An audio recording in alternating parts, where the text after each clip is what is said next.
11/16/24 to the 97 Civic.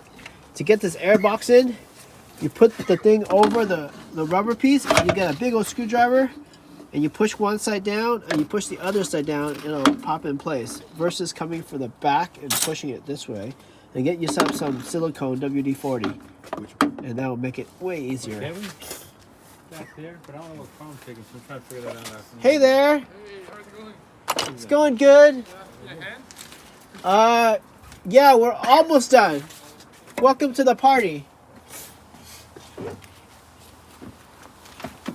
This is both best friends here. We have Chris. Ian. Yeah, Ian. And we have Jason. Good to meet you. Nice to meet you. Ian lives in San Ramon. Yeah. He's into cars.